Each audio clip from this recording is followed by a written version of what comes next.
با سلامی دیگر باره بیننده عزیز، ساعت به وقتی پراگ 10:10 است و من شما را چون وعدگی با سرخط خبرهای مهمی امروز آشنا میکنم و این خبر و گزارش ها در برنامه خبری رادیوی آزادی بعد از کمتر از 3 ساعت دیگر تقدیم شما می شود و امیدوارم حالا گوش و هوش شما با ماست و با دقت ما را گوش کرده استودید. خب، یکی از معاونان شهردار دوشنبه رستم امامعلی از وظیفه‌اش کنار رفت و طبق خبرهای رسیده او خودش عریضه‌اش را نوشته است و از وظیفه‌اش دست کشیده است.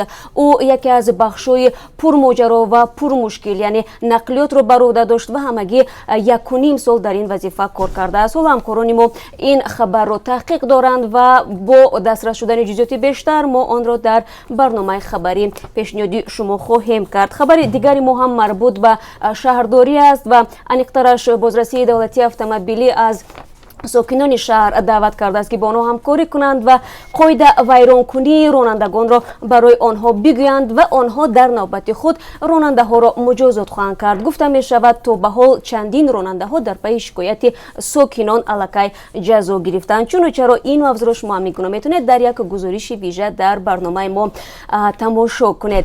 و در حاشیه نشستی همکاری های بین منطقوی روسیه و تاجیکستان که در دوشنبه برگزار شد، همکاران ما با سفیر روسیه در تاجیکستان صحبت کردند. ایگور فرالوف در رابطه با مناسبت روسیه با تاجیکستان با ایران و اتحاد اقتصادی اورو آسیا نظر داده است. او در این رابطه چی گفته است؟ پس از کمتر از 3 ساعت دیگر می توانید خودتان گوش کنید. و در ادامه موضوع مهاجرت، وزارت مهنت روسیه یک قانونی را انیقترشتر قانونی را تهیه کرده است که اگر آن قبول شود گرفتن پتنت برای مهاجران کمی مشکل تر می شود. یعنی در پی قبول شدن این قانون در بعضی از منطقه های روسیه مهاجران نمیتونند بعضی از مشغولیت ها سر و کار بگیرن. از جمله چنین محدودیت حالا در بعضی از منطقه روسیه الکی عمل میکند.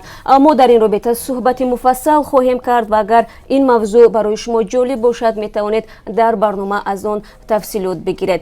خوب، ترازویی که میتواند فریب سوداگران را آشکار کند. در بازارهای دوشنبه الکی ترازوهای سنجشی گذاشته شدند که به خریداران پیشنهاد میشوند که اگر آنها به ترازوی سوداگران شک دارند پس میتوانند مال خود را در این ترازوهای سنجشی بسنجند. ولی خودی خریداران میگویند که بهتر میبود که در رمضان نه ترازوهای سنجشی میگذاشتند بلکه نرخ محصولات را ارزان تر میکردند.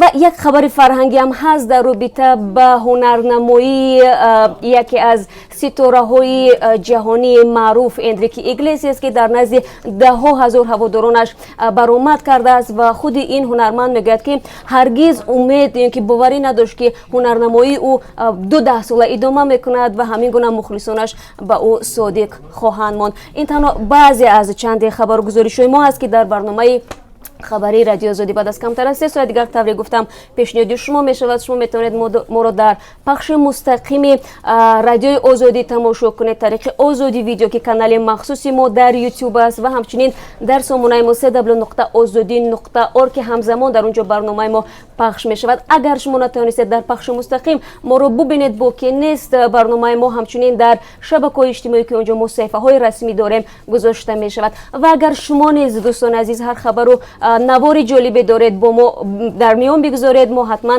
آن را بعد از سنجش پیشنهاد شما خواهیم کرد. همه شما را بعد از کمتر از 3 ساعت دیگر منتظریم.